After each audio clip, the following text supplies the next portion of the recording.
Hello, good afternoon, everyone, and welcome to this webinar. Does ISO 27001 cover the requirement of the GDPR? My name's Chris Smith. I'm a regional assessor with NQA. I currently audit 9001 and the 27001 standard itself. Just a few kind of housekeeping questions before we go any further. You've got a little section on the side of your screen where you can ask questions. If in there, if anyone's having problems hearing me at all, if you think it's too quiet, can you just pop a question in there and just say, Chris, we can't hear you, or something like that. If it is the way you're listening to the presentation, please, if you can just make sure you've got your volume turned up on your headsets or your laptops as well. But if you are having any problems hearing me, please do let me know. With regards to questions as well, we have got a Q&A at the end of the presentation, but do feel free to ask questions as we're going through the presentation. If I feel that the question's quite pertinent and it'd be quite good to answer it there and then I shall endeavour to answer that question there and then. We will be putting together in the coming months as well, from questions that we gather from today's webinar, a frequently asked questions blog piece. So please keep your eye on NQA in touch for that, and also our website at the resource pages.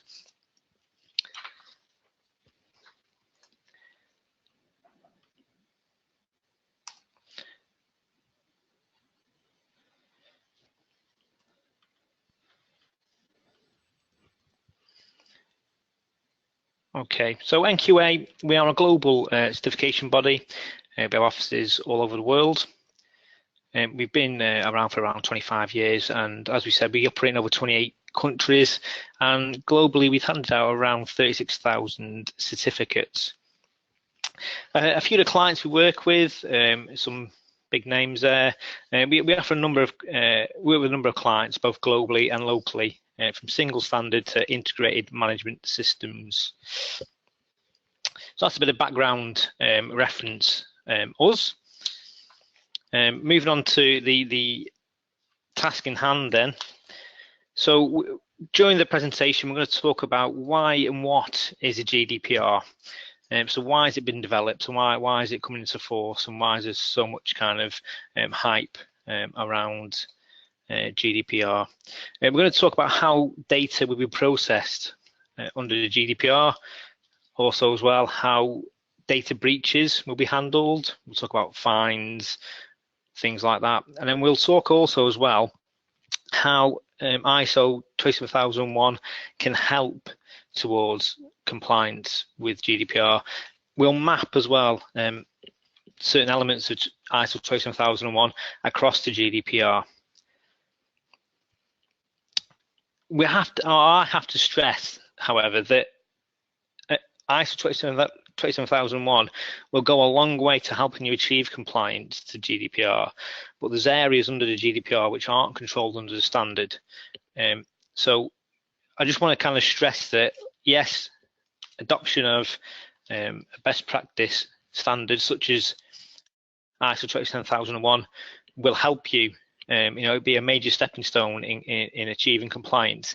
It shouldn't be used as a tool to just use the standards to gain compliance. So GDPR then, why? Well, as you can see, the cyber threat has become more prominent. In today's ever-evolving digital environment, the protection of personal data has become more critical than ever. Data breaches are occurring with greater frequency, and the cybersecurity standards, which were put into law 20 years ago, are no longer enough to protect the information of businesses and customers that interact online. As we've seen recently, we've had the kind of infamous WannaCry virus with the NHS and other big name clients as well. So the problem is as well, the larger the database, the kind of graver the consequences of a breach for parties at both ends. GDPR, as it says, it's intended to solve security issues that have emerged over the past 2 decades since the development of cloud technology and its impact on data security. As we said, the current cyber standards were put in law 20 years ago. The world, and especially digital environments, have moved on greatly since then. So the regulations that govern them have to move on accordingly too. So what is GDPR? The General Data Protection Regulations, or the EU General Data Protection Regulations, were developed by the European Union over a 4-year period, and they are to serve as a kind of legislative solution to issues regarding data protection in the present day. Currently, the laws, as we said, regarding data protection in the United Kingdom, are based on the Data Protection Act of 1998, so almost 20 years ago.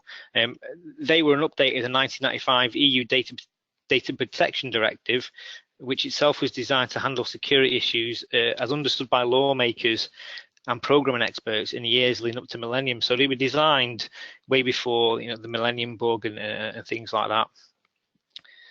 The new legislation, as it says there, it will take effect on the 25th of May 2018 across Europe, and it will affect businesses globally, and we'll talk a bit more about how it will affect businesses globally later on. So what's the purpose of the GDPR then? Well, the regulations are designed to protect customer data in a new digital environment. In an age where companies such as Facebook and Google, they share the personal data of account holders in exchange for site access and features, the GDPR seeks to return more control of the situation back to the user. Another reason for the GDPR is to establish a clear-cut set of regulations under which businesses can operate in regards to the handling of customer data. With these new rules, the boundaries would be easier to understand on both the corporate and customer end, and it would make it easier for businesses to earn and hold the trust of customers.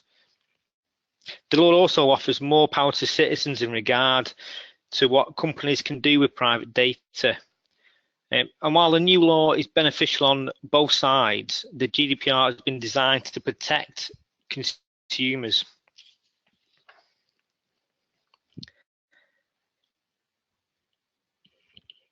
The GDPR also aims to reduce the fears of advanced online hackers and hopefully, if not eliminated, by the new regulations. The laws on data protection, they're going to be more clearly defined throughout the EU, and the GDPR could potentially save European business economy roughly 2.3 billion a year, and hopefully those savings can be passed on to consumers. Now, going back to European business economy, we're going to talk more about Brexit in a little while. We're not going to go into too much detail about Brexit, but we're going to touch on how here in the UK we're going to be affected with Brexit and GDPR. It remains to be seen, however, just how immediate new regulations will be implemented across the board. Despite the fact that most IT security professionals don't acknowledge the scope of the GDPR, less than half of them have readied their systems for a new law. And as we can see there, only 43% of IT security staff have examined the effects of GDPR, and that figure comes from a survey which was conducted in the United States. Now, you may say, well, Chris, what does that matter in the States? Well, GDPR, it will have a global reach.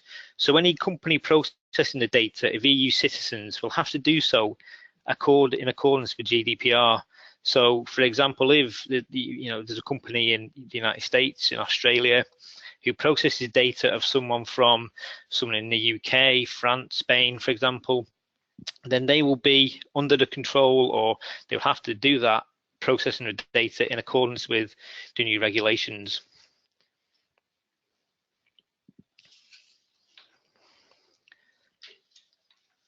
There's two main parties in the realm of data security that are directly impacted by the implementation of GDPR.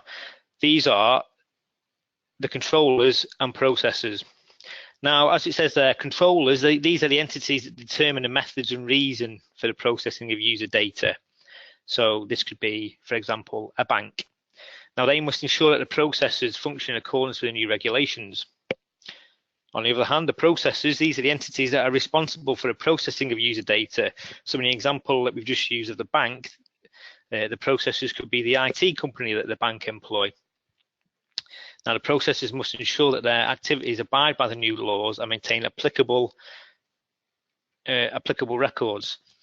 Now, according to Article 4 of the GDPR, a controller is, and I'll read this verbatim, is the means that the controller means a natural or legal person, public authority, agency, or other body which alone or jointly with others determines the purposes and means of the processing of personal data. Like we said, the example we're going to use is a bank. On the other hand, the processor, again, out of Article 4 of the GDPR, means a natural or legal person, public authority, agency, or other body which processes personal data on behalf of the customer. So the organizations that determine the means of processing personal data are controllers, regardless of whether they directly collect the data from data subjects. For example, a bank, being a controller, collects the data of its clients when they open an account, but it is another organization, the processor, that stores, digitizes, and catalogs all information produced on paper by the bank. These companies can be data centers or document management companies, but both organizations, controllers and processors, are responsible for handling the personal data of these customers. So as an organization, one of the biggest kind of issues you face with GDPR is identifying whether you are a controller or a processor. Now, for some of you, that may be quite simple. If you outsource all your data processing capability, as we said, to an IT company, then you can identify that way.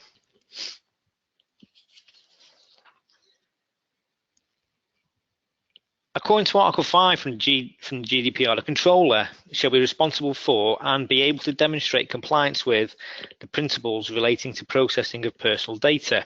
And as you can see there, these are lawfulness, fairness and transparency, data minimization, accuracy, storage limitation, and integrity and confidentiality of personal data. Now, according to Article 28 from the GDPR, where processing is to be carried out on behalf of a controller, the controller shall use only processors providing sufficient guarantees to implement appropriate technical and organizational measures in such a manner that processing will meet the requirements of this regulation and ensure the protection of the rights of the data subject. So basically what this means is when a controller picks a specific processor to work on their behalf, they must be able to demonstrate that they've paid due diligence to working with that processor, i.e. they must have done some evaluation, some review of the processor to make sure that they are compliant and process data in accordance with GDPR. Article 83 of the GDPR states that fines shall be imposed regarding the degree of responsibility of the controller or processor, taking into account technical and organizational measures implemented by them. As we see there as well, controllers will be required by law to process EU user data for specific purposes with complete transparency. So once GDPR takes effect next year on the 25th of May, users will be able to identify just how their user data is being used and being processed. As soon as the GDPR is implemented on May the 25th next year, controllers will be required under law to process EU user data for specific purposes with complete transparency, as we just said. Once a purpose is completed and the controlling processing entities have no lawful need for that data, the data must be deleted. So it can only be used for the purposes that it was intended for. So personal data will no longer be stored idly and indefinitely on servers that could be hacked at any time. The word lawful covers a spectrum of meaning within the application of the GDPR. On the one hand, the use of private data could be considered lawful if the person in question has consented to the use of his or her personal information. And we'll talk about how someone goes about giving consent on the next slide. For the personal data of EU residents to be processed lawfully under the GDPR, at least one of the justifications on the screen now will have to apply. The law is designed to put the interests of online users above the entities that could be intent on exploiting or sharing personal data.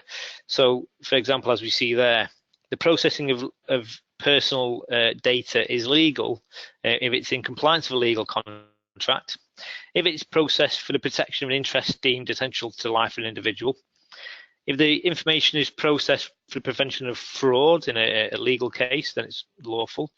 And if the process of data is within the interest of public safety, or within the interest of the public, that is all deemed a lawful way of processing the data. As we just spoke about, giving consent is a new change to the new regulations, and it's much more. It has to be a much more direct and confirmed action under the GDPR. Now, what does direct and confirmed action mean? Well, gone are the days where there's a little box hidden somewhere on a sign-up page on a website that you could miss if you just skimmed over it, and then you get bombarded with thousands of emails. That will stop under GDPR. From now on, you will have to, or from the time GDPR takes effect, you will have to do something that significantly asks you if you want to give your consent for the data to be processed. So it could be that you have to tick a box to say, yes, I want my data to be processed, or you have to type in your digital signature, or something which is a direct and confirmed action. For controllers to get the agreement of an individual, the person must give consent through a direct confirmed action. Now, the pre-existing standard of justification, which allows users to use data with only like a passive acceptance on the part of the person, will not be sufficient, as we've just said. Consent cannot be gained through means that would only be understood by users who have gone through the fine print of a given set of terms. So it has to be, as we said, and this will come up a lot under the GDPR, it has to be a direct confirmed action. Now, it's the controller's obligation to keep a record of the time, date, and means through which a person has given his or her consent, and to respect the individual's wish to withdraw at any time. Now, any business, charity, or government agency that doesn't currently conform to these new regs will have to bring their protocols into compliance by the date at which GDPR takes effect, 25th of May next year. For many companies, implementation of best practice standards, such as ISO 27001, has made this transition a whole lot easier. Now, the category that constitutes private data within the EU has become a whole lot broader under GDPR, and this is in response to the type of information that companies now gather from individuals. Information about a user's computer and location, as indicated by an IP address, for example, will now be considered private data also. Other information, such as the financial, psychological, or ethnic history of an individual, would also be defined as personal information. So it's anything that can be used to identify an individual would qualify. And there's some examples on the screen there. So we've got physical, physiological, genetic, mental, economic, cultural, and social. So any of those things now can be classed as personal data. If they can identify an individual, it's classed as personal data. It doesn't stop there as well. There is also special categories of personal data as indicated on the screen. Such things there as racial or ethnic origin, trade union memberships, health data, biometric data, and also sex life and sexual orientation. All these things now will be classed under GDPR as personal data.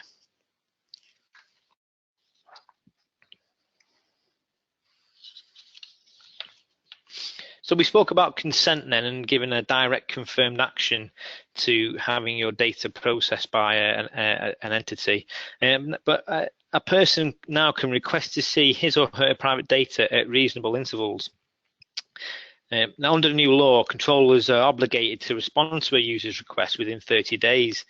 The new regs will also require controllers and processors to maintain policies of transparency, again, that word transparency, regarding the means through which data is gathered, used, and processed. The language used to explain these processes to people must be worded in simple, clear layman's terms and not be littered with confusing jargon. So, for example, it can't read like a formal legal document. You don't need to be a barrister to understand the terms and conditions anymore. It has to be laid out in simplistic form. Each individual is entitled to access any private data held by a company.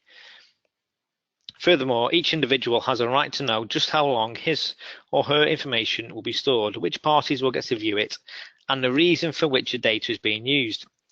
Whenever possible, controllers will be encouraged to offer secure viewing access for any account holder who wishes to see his or her personal information, which is held in their databases.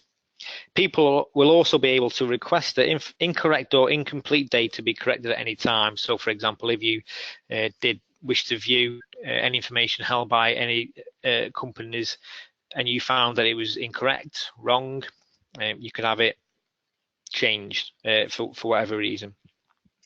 A person can also request that his or her data is deleted at any time as well.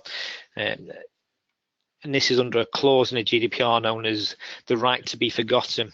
Now, if an individual feels that his or her data is no longer essential for the original purpose of its collection, such as when an address is collected to verify that a person meets the requirements of a competition or a survey, then a request can be made to have the information removed from a database.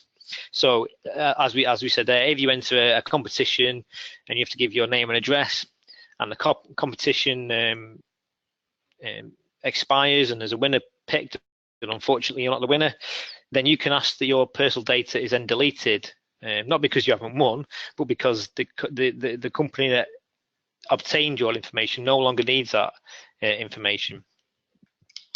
When a request to be forgotten has been made, the controller is obligated to inform Google and other search agencies that all copies and links to said data must be deleted. The risk of having dormant personal information leaked to a third-party marketeer will be greatly minimised under the new law. And also we spoke as well about having data just sat idly on servers that can be kind of hacked or stolen in years to come. So talking about hacks and breaches now, an organisation that collects any private data of users is required to report news of a data breach to a protection authority. The news, it must be reported within 72 hours of when the breach first becomes known to the organisation. Now in the UK, the Information Commissioner's Office, the ICO, is the authority on such matters.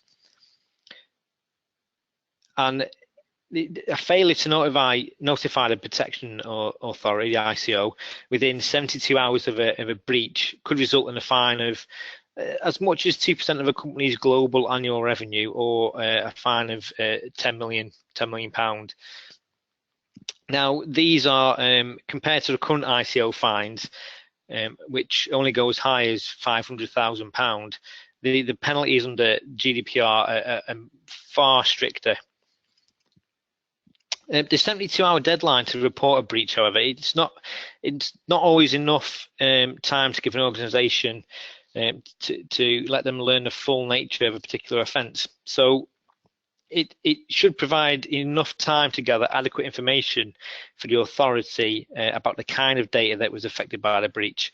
So basically, the 72 hours we're saying it's enough time for the organisation to find out who's been affected, but not enough time to find the cause. And that's not what they want you to declare there. Basically, what they want you to declare is who's been affected. And a rough estimation of who's been affected. This way, potentially affected parties will have more time to react. So again, we've seen in the news where companies have had a breach and we found out about it 3 or 4 months down the line. Well, that will stop now under GDPR. Companies have 72 hours to report a data breach, and then as time goes on, they can kind of identify how it's happened. But the initial breach must be reported within that 72-hour period. Now, if an organisation, if it fails to abide by the core principles of the GDPR, such as gaining consent, respecting rights, obeying the requests of individuals, the organisation could face fines twice as high as those imposed for failure to report a data breach. So the fine for failing to follow the new law could be as high as 4% of a company's global turnover, or a fine of £20 million, whichever happens to be a larger amount. And that's why we said that the GDPR has a global reach. So it's not just affecting companies in the UK and in Europe, it will affect companies globally. And that's why the fines have been imposed in such a way. Now, Brexit, obviously it's a hot topic at the minute, and although I don't declare to be a Brexit expert, I don't think many people do, but until the UK actually withdraws from the EU, companies based in England, Scotland, and Wales will still have to be in full compliance with the new laws. British citizens, meanwhile, will still be protected under the GDPR until Brexit takes effect. Once the UK has completed its exit from the EU, British companies will still be required to follow the new regs when handling the private data of EU citizens. And to be honest, I think that's an issue for another day with regards what will be affected under Brexit, because I think there's I can't see the GDPR not affecting us. I think the regs will still be relevant, just as other regs and legislations will do. So what about smaller businesses then? Well, compliance with GDPR could be complicated at first for companies that haven't even begun the process of updating the systems to meet the new regs. And this is true for some smaller businesses that might lack the kind of infrastructure and support to make such changes before next year. For companies that are just beginning or have not yet prepared, the implementation of GDPR, some companies may take on a third-party entity, such as a security or consultancy firm, to help bringing the systems into full compliance. However, better yet, and which is something which is encouraged by GDPR, is the adoption of best practice standards, which can contribute to ensuring that compliance is largely met in advance of any audits or assessments.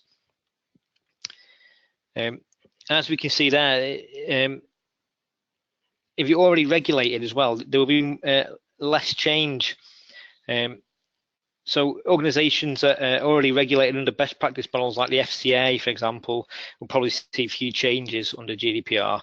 And likewise, if a business is accredited with ISO 27001 certification, few changes are likely to be necessary once the EU regulations take effect. However, like we said at the beginning of the presentation, just because we don't envisage many changes being necessary, you may find that actually you will have to make a lot of changes, and that's all specific to the individual company and individual organisation. All individuals and organisations are different in what they do, different in how much data they process and the way they process it. The party responsible for a data breach, though, be it an outside hacker, an inside rogue, or an unidentified source, it won't matter under the GDPR. It places full responsibility on the organisation itself. So for small businesses in particular, the policies and resulting fines will make compliance especially important. And to that end, the early adoption of best practice standards could, although yes, they come with a price tag, but they could potentially save a small business a whole lot of money. I think implementation of a best practice standard is a kind of drop in the ocean compared to the fines which could be imposed under the GDPR. So ISO 27001 itself then, so what is it? Well, it's an information security standard, and organisations around the world have studied that the GDPR, the regulations are an encouragement to adopt best practice schemes. So like I said, GDPR, it does encourage companies to adopt schemes such as 27001. Now, 27001, as we said, it's an information security standard, but that helps companies come into compliance with international best practice models. The standard covers 3 key components of data security, as we can see on the screen: people, processes, and technologies. when steps are taken to safeguard data with these three components in mind, businesses are better equipped to protect information, mitigate risks, and rectify procedures that are deemed ineffective. As such, a growing consensus has emerged in the corporate sector that deems ISO 27001 to be the gold standard in best practice schemes. Now, we're talking about the gold standard in best practice schemes for information security, not for GDPR. But by putting the ISO 27001 standard into effect, an organisation activates an information security management system, an ISMS, and this works within the business culture of the company in question. The standard is regularly updated and enhanced, and these ongoing improvements allow the ISMS to stay abreast of changes both within and outside the company, and all the while spotting and eliminating new risks. ISO 27001 it is based heavily on a risk assessment approach and a risk treatment approach.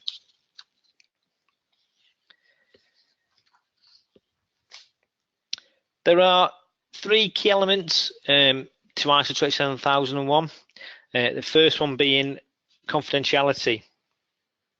Now, as it says there, confidentiality, ensuring that information is not made available or disclosed to unauthorized individuals, entities, or processes. So a common example of confidentiality would be, for example, an online transaction conducted over secure methods such as the use of encryption, whereby information is protected via HTTPS. So, we've all seen on the websites or on our browser pages when we get the secure and a little lock in the address bar. That's HTTPS or an SSL as well. Integrity, safeguarding the accuracy and completeness of assets. So for integrity, an example would be the trustworthiness of customer financial account information, i.e. bank accounts, personal information held by a bank for conducting daily operational transactions. Availability, being accessible and usable upon demand by an authorized entity. So again, this could pertain to a bank's customer-facing web servers that host the online banking portal, for which customers can access at any time of the day. Obviously, if they go down, if people can't access their bank accounts, then you've got a loss of availability. And ISO 27001 works towards maintaining all three of those kind of key elements. So how does it relate to GDPR? The main reason why we're here today. Well, I've picked out a few key areas in how it relates, and as we stated at the start of the presentation, the adoption of a best practice model like ISO 27001 is a big stepping stone to achieving compliance to GDPR, but it's not the be-all and end-all. So I've picked out a few key areas, and I'll just talk about them now and how they kind of marry across. So the first one is data encryption. Now, it's encouraged by 27001 as a primary method to reduce the possibilities of risk. In ISO 27001, more than 100 controls are outlined for use, Annex A controls, each of which can be implemented to lower the possibility of security risks. With each control based on the result of a previous risk assessment, as we talked about before, it's ISO 27001 bases itself on a risk assessment and risk treatment plan. Any organisation that utilises the standard can pinpoint the at-risk assets and apply necessary encryption if needed. We've also got the confidentiality, integrity and availability of data. Again, as we just spoke about previously, this is a key area from GDPR. A risk assessment, like we just said, according to ISO 27001, an organisation must enact complete evaluations of all possible vulnerabilities that could impact a company's data and to leave no stone unturned in the effort to safeguard the privacy, accessibility and integrity of that information. At the same time, the standard discourages the use of overbearing security protocols that could hinder a company's ability to operate efficiently. The risk assessment is a major part of the implementation of ISO 27001. And as we've just discussed, it marries across well to GDPR, which again asks you to identify what risks and internal external issues you have. Business continuity. So again, in ISO 27001, the fundamentals of continuity in business management they're laid out. Controls are implemented to help a company keep vital information readily available in the event of a system interruption. So, for example, a power failure, flood, fire. These same protocols can assist a business in its quick recovery from what would otherwise be a lengthy and costly shutdown. With the standard in place, companies experience little, if any, downtime, and again, that's because they've identified the risks. They've identified the risk treatment and what they're going to do. They've created a business continuity plan. They've tested the plan. So, if for whatever reason something did happen, they're well equipped to deal with that issue. Testing and assessments then. So an organisation that gains ISO 27001 certification receives assessments and audits of its ISMS by a third-party certification firm, such as NQA. This ensures that the ISMS is compliant with the standard, and any company that implements the standard must keep its ISMS under constant review to ensure that it remains protective of private data. Compliance, obviously you need to comply with GDPR as well as other applicable legislations. And according to control measure A18.1.1 of Annex A of ISO 27001, which concerns the identification of applicable legislation and contractual requirements, an organisation must list all legislative, regulatory and contractual requirements. If an organisation is required to comply with GDPR, then this must be listed as one of the regulatory requirements. Even without the EU law, Control A18.1.4 leads organisations that utilise the standard through the process of enacting data protection. So again, there's a big piece in the Annex A controls which identifies compliance to relevant legislation. And it's not just GDPR we're talking about there, we're talking about all kinds of legislation to do with IT security. Okay, so breach notification then, as we spoke about, the 72-hour deadline for reporting breaches. So ISO 27001 control from control measure from Annex A control is A.16.1. This ensures the efficient management of security incidents, which helps organisations come into compliance with GDPR, under which authorities must notify within 72 hours of the discovery of a data breach. Companies that have implemented the standard are faster to respond to such incidents, which makes compliance in this area easier to meet. So part of the standard as well, it asks for a security incident and security event procedure or policy or some way of dealing with security incidents. And again, that's something that comes up in GDPR.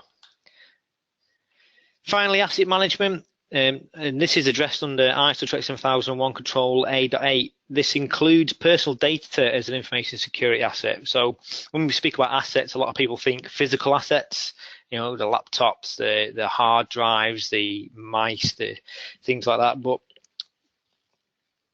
personal data is classed as an information security asset.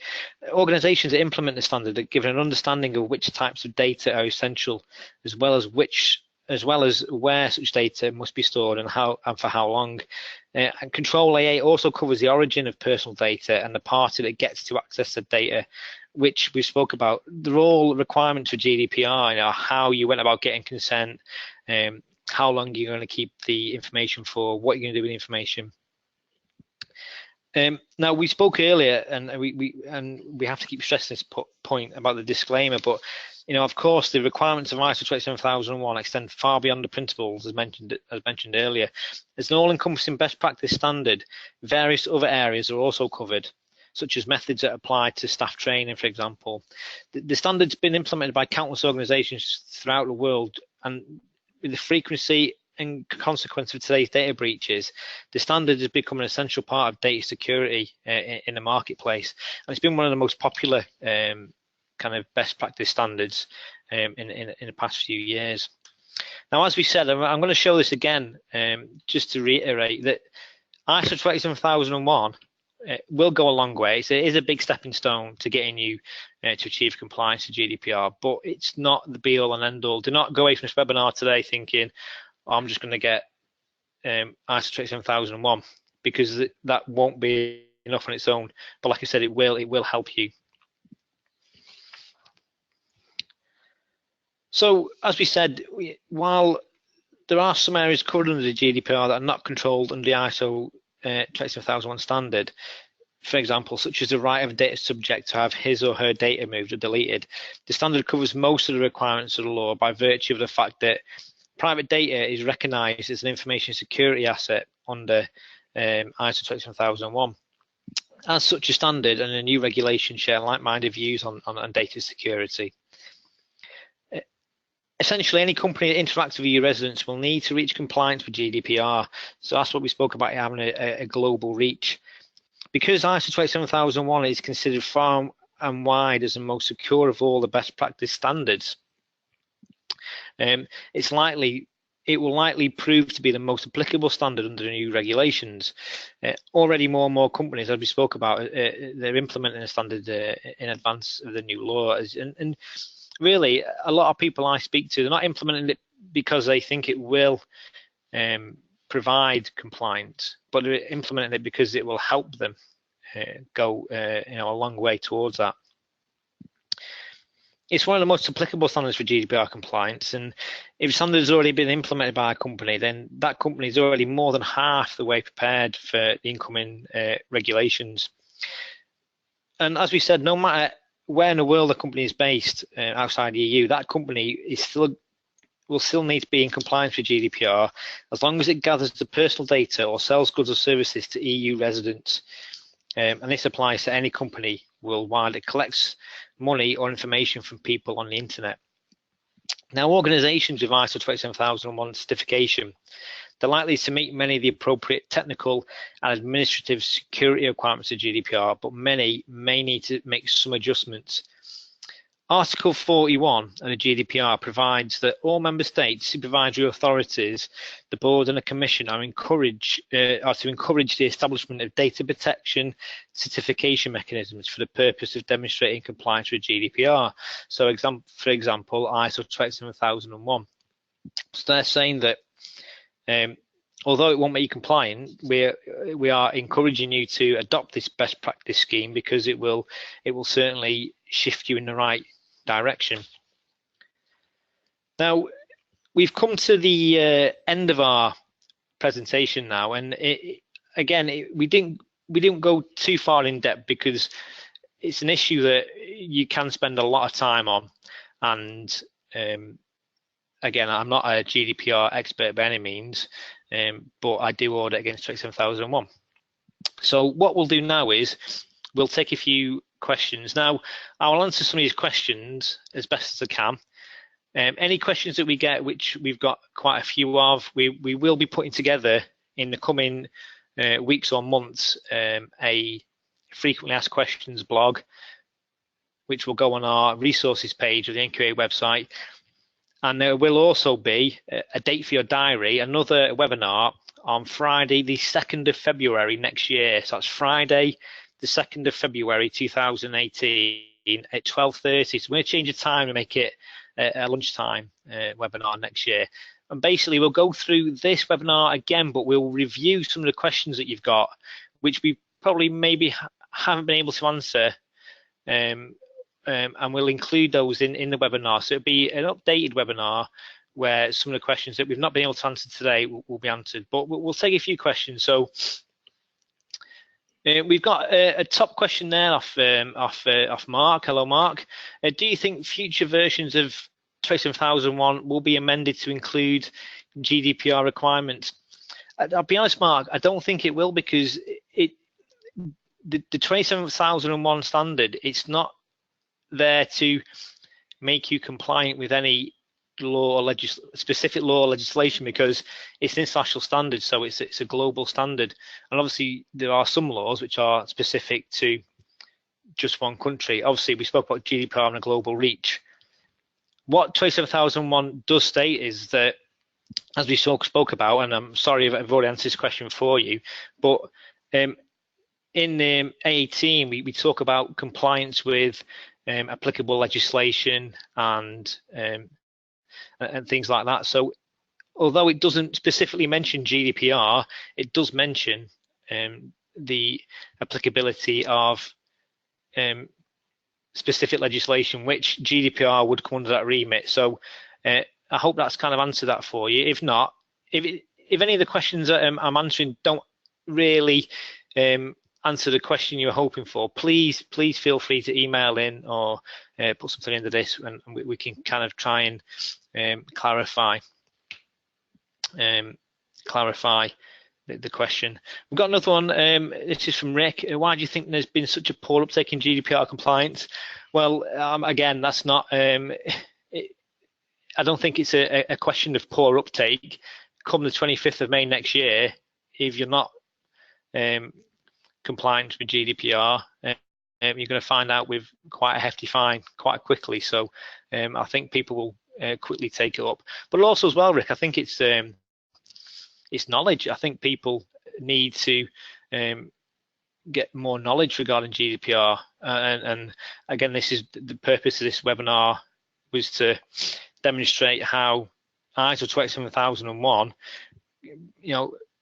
does help gain compliance with GDPR. Okay, so let's look at the some more. What would be classed as a significant data breach that would require reporting to ICO? That's from Jason. Oh, hello, Jason. I know Jason. So a significant data breach, again, there will be clauses down in the GDPR which will pertain to significant data breaches. Now, under ISO 27001, the security incidents and events control measures there, it's relating to the level of classification you give to the data. So if there's a data breach with information you give a low classification to, then that's how you would class that data breach. Now, for GDPR and ICO, I would suspect that they would class any data breach as a significant data breach, and you need to report it. I think the issue there is it's whether you don't report it and go for the bigger fine, or report it and go for the smaller fine. So I know which I'd rather do. I'd rather implement a system that enables me to be confident that I'm doing everything in my power not to have data breaches. Is probably the best answer there, Jason. So we'll just take a few more. So I'm just reading through some of the questions. Is GDPR a separate accreditation which we need to be audited on? No, GDPR is a regulation. It's a new law. So the Data Protection Act, the GDPR will come in and replace the Data Protection Act. As we said, it's the General Data Protection Regulation. So it's a law. So it's not something you get audited on. It's something that the ICO will kind of regulate you on. Okay.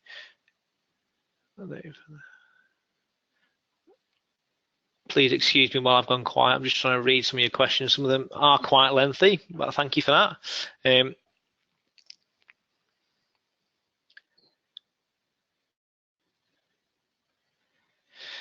There's a good question there, and it's hi. If an employee has been sacked for gross misconduct or some other serious offence, and they call up to have their details removed, do we have to remove all records of them, or are able to keep some details to avoid rehiring in the near future?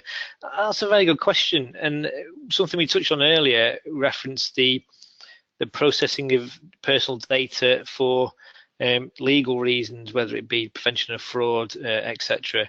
Now, again, I'm not an expert in GDPR, but it may be worth asking someone regarding that. I'd like to think that with that kind of information, if you're processing it for a legal reason, a criminal reason, then you could potentially keep it. Again, I can't kind of say what is right, what is wrong there, but it's a very good question, and I think one that will kind of come up quite a lot whether how much information you can kind of keep hold of, things like that.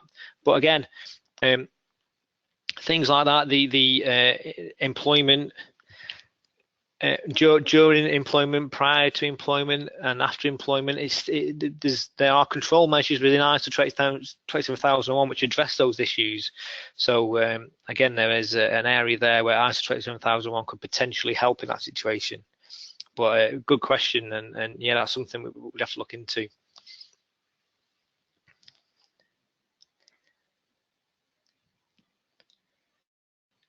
Okay, so I'm just looking through. We'll take one more and then we shall call it a day.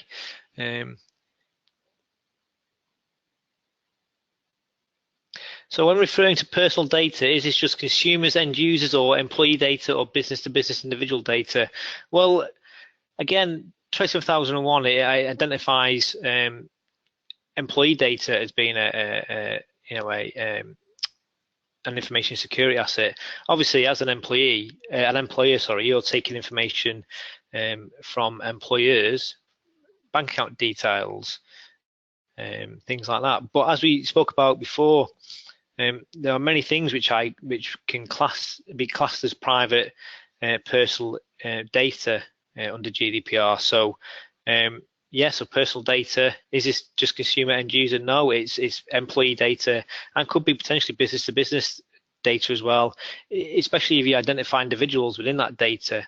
So all kind of information, personal data would be classed under that remit as well. We'll have to call it a day there. I do appreciate you coming and listening, and thanks very much for listening to me for so long. I'm sorry if I didn't get around to answering all your questions. Like we said, we have collated all the questions, and we will be putting together a blog and try and answer some of your questions. I make no apologies for not answering kind of GDPR specific questions. Again, we're not GDPR experts, and like I said at the start, I'm an ISO 27001 auditor, so the focus was more on the relevance of ISO 27001 towards the GDPR. As I said, we'll be running this webinar again next year on Friday, the 2nd of Feb 2008 at 12:30. You will get all the slides from today's webinar and the recording as well, so you can peruse those and show the people as you wish. But keep your eye on the NQA website. Sign up to In Touch if you haven't done, and you'll be able to find our blog, which we'll put together in the next few months regarding the frequently asked questions from today's webinar. But once again, thank you very much, and thanks for listening.